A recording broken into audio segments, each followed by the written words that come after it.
Alright guys, number 4. Sophia used an 18-foot rope to secure a 12-foot tent pole. Approximately how far from the base of the pole is the rope tied? So this one you're going to have to create, it's best to sketch it out so you can understand it. So we have a 12-foot pole, alright, and then here's my rope securing the pole. They said that's 18 feet. And they want to know what's the distance from the rope to the pole. Alright? Now this makes a right angle.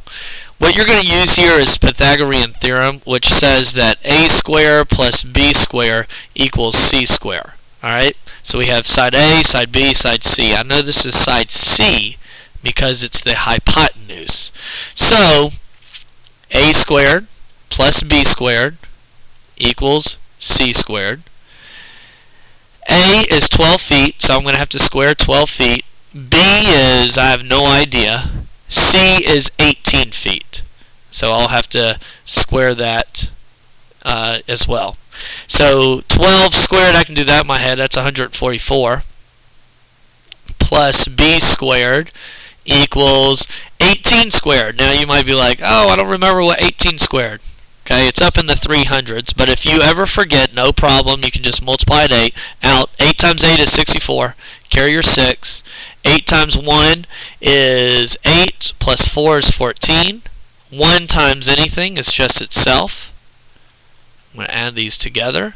So I have 4, 2, carry my 1, 3, 324. So what that means is 144 plus b squared is going to equal 324. I'm going to find out what b squared equals. So I want b squared all by itself. So I'm going to subtract 144 from both sides.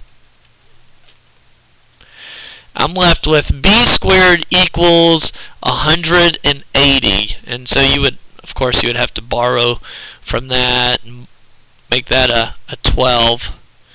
But I'm sure you know how to do that. No problem.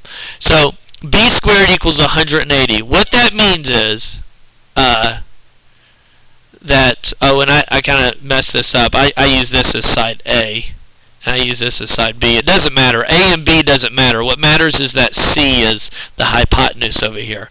So what this means is that there's a square coming off of B that has an area of 180. But they're not asking what b squared is. They want to know what's this line. So something times itself, b times b has to equal 180. And what you're going to find out is 12 times 12 equals 144. That's too low. 13 times 13 equals 169. 14 times 14, you're getting up to 196. But 14 is not even an option here. So the closest, the best approximation is 13. So what you would do is you would find the square root of 180. And the square root of 180 is roughly around 13. So B equals 13 is the correct answer.